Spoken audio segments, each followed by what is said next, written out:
Hi everybody, welcome back to those who've been hanging with me some time, and welcome to those of you who are new to my channel. I'm Adele Levine, intuitive and medium. Alright guys, it's nearly Halloween. Sorry that I'm a little late, but I had a little teeth work done and needed some time to recover. However, let's hear from this awesome phone that will connect us to beyond. Ready? Look behind you. Oh, sure. Okay, what's going to happen? Nothing happened. I can see myself in the camera.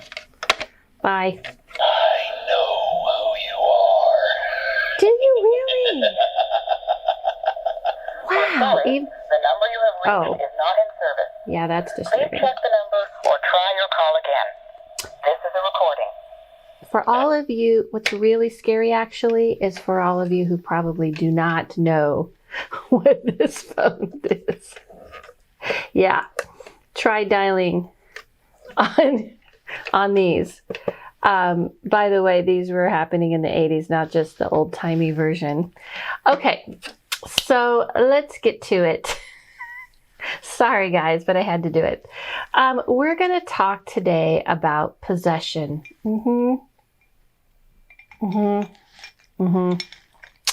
I get a lot of questions about, can people become possessed with spirit? In the spirit of Halloween, I figured this would be a good subject for all of you who are going to haunted houses, doing your own little private seances at home, taking out those spirit boards, taking out those Ouija boards, same thing, and doing all these things. You might want to know, can I get possessed? Well, not really. It's a very rare thing. As much as I want to make it very scary and spooky, and that's what people like, it isn't something people like really. It's people like it on a movie or in a TV show far, far away from them. But I don't think anybody likes this concept in real life. So much like the movie The Exorcist, The Exorcist better be showing over here.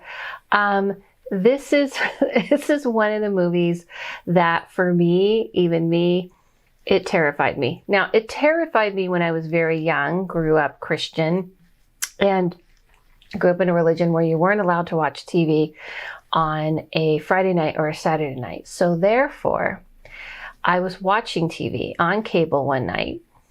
And, you know, I know you guys don't understand cable, but for those of you who remember, there used to be a religious channel where they would just play only religious shows. So I was the only thing I was allowed to watch. It was horrible. Horrible.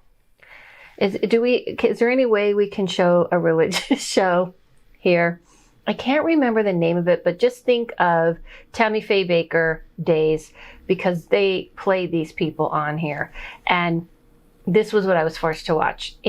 I decided to break the rules. I was a very obedient child and watch regular TV with a flip of a remote. Nobody was around. I don't know why, except for, of course, I thought God and the devil were going to get me and I would get in trouble. So, of course, here's one Friday night I decided to flip the channel and see what else is on secular TV. And when I did flip the channel, what was on? The Exorcist. Yep. Flip the channel, The Exorcist was on. Now, see, I was very obsessed with the idea of getting possessed, which many of you who were raised Catholic or any kind of religion, I'm sure were taught this, that if you deal with the spirit world or do anything with it, then you are going to get possessed. But I'm here to tell you that it's a very, very rare thing. As much as this movie freaked me out, and of course I literally thought I was going to get possessed because now I flipped the channel. Citric! So of course, while I'm looking at this channel, I think I'm going to get possessed, like many of us who were raised on this. However, I did not, but I was mesmerized by this movie. I was horrified and mesmerized. And the reason why is because I saw things as a child, and I always saw things. So I definitely was thinking, okay, you know, maybe this is what I'm seeing and this is going to happen to me.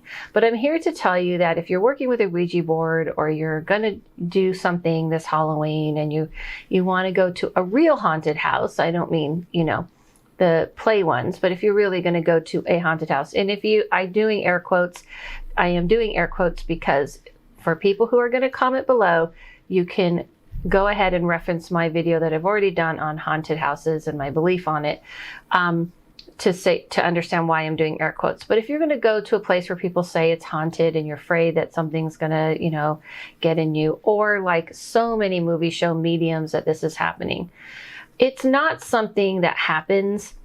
It is very rare. And when it does happen, and only the one time that I have seen it, and I did this on a video about demons, is in 18 years, I've seen this maybe once or twice. And in the wild of the world, I've seen it a couple of times. What I mean by that is when I've had to deal with people and such. It is very rare. It is not something that happens to you. However, is it something that can stick in your mind, almost like an echo playing? So let's say you're messing around with something and you're not being protection, and you're not putting and not putting protection, and being careful of what you're exploring. Can it kind of echo in your head, meaning the spirit of that is disturbing to you?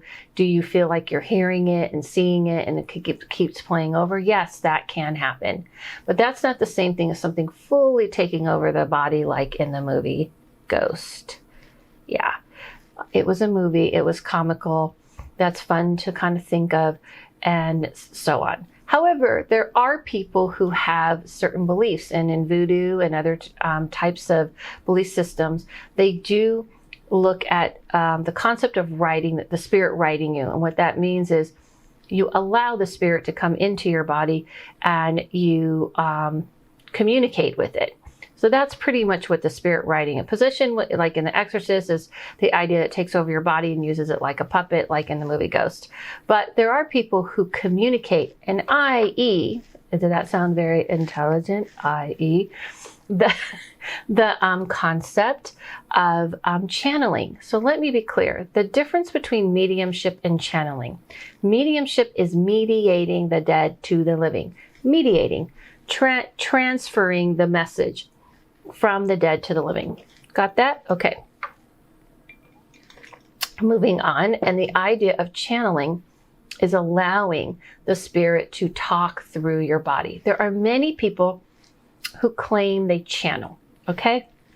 Many people will say, I'm channeling, JoJo from Planet Venus or whatever, or I'm channeling, Tom from, 1965 or whatever. And people, will say this, I have this entity that I'm channeling. And speaking of entity, I just have to throw in that I definitely have gotten addicted to the game Two Souls. Anybody played it? It is, I feel, exactly what Stranger Things is about. Except for in this game, she has an entity that she's connected to, and she uses the entity to help her channel, which means she touches someone's hand and the spirit talks to her, like even their voice and everything. First of all, it's very rare that you're going to see someone channel the voice. Second of all, in this movie, she's actually very accurate in the information. And I always tell you, confirmation is key. And the reason why I bring up channeling is because it's the concept of using a body to communicate, which is kind of a form of possession. So there are varies. That's what I'm trying to let you know. So if you are like, oh, I follow this person, or I am into someone who channels, that is a form of possession or letting the spirit ride you. I am not interested in that. I don't do that. I don't allow it. I don't want my body and to be used. And the reason is because, just like very much like any other things in life, if you allow someone to kind of invade in a very personal space, you don't know where it's going to go. And because I don't trust where it's going to go, and it's my body, and I can hear that realm quite fine, I don't need to do that. But if you are worried that you're opening yourself up to things, and you're opening yourself up to the spirit world, and you've been told, be careful because it's gonna, take over your body and you're going to get possessed, you don't need to worry. However, of course, I always believe in protection, protection, protection. Leave in the comments below, have you ever had these thoughts and questions and worries and concerns? Have people told you things like, oh, if you do this, you do that, you'll get possessed and things like this? Or has it been a fear of yours? And I can help you through it, and maybe other people can share along with it with you. I just wanted to say about the comments. I love getting the comments, and I want people to know that sometimes on here I try to correct people, not because I'm saying you have to believe in what I believe, but I just don't want to put out into the world things that can misguide people, because I want this community and I want people to talk to each other. But I've seen so many people get scared off or misguided, or ego gets taken over, like this is what I have to say, that I just kind of don't want that to happen. However, there are many, many times that people don't agree with me, and that's totally fine. I'm only bringing this up because people have told me, like, they're kind of afraid to comment, not so much with me, but because of other people might say about their comment. And I completely understand, but I love hearing from you guys. So let me know. Has it been something that you've been afraid of? I'm sure you were raised on this. If you were Christian in any type of church, this was something that was definitely told. I just want to lastly say this. That's important.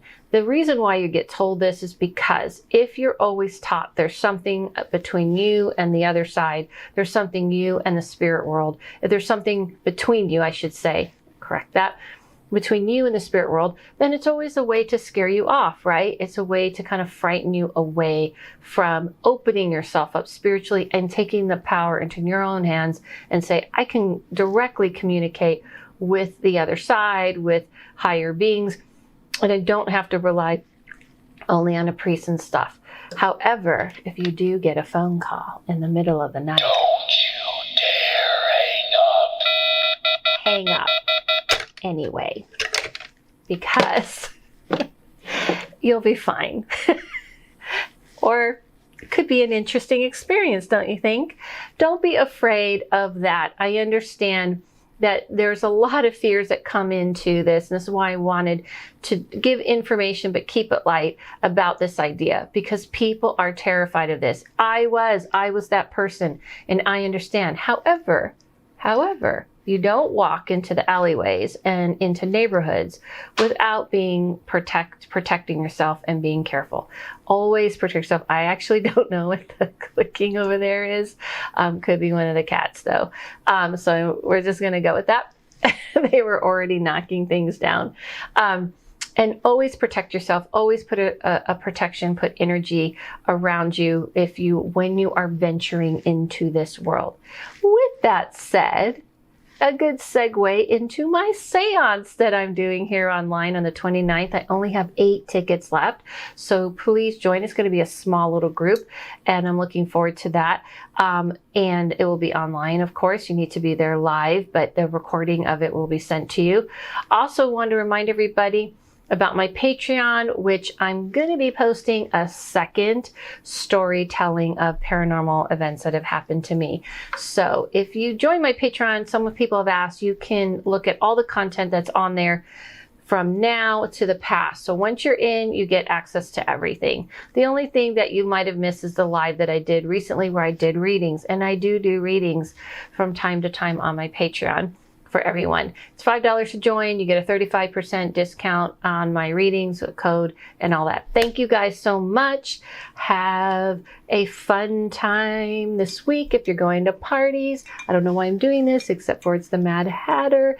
And follow yourself, follow no one, listen to your inner voice, and I'll see you soon.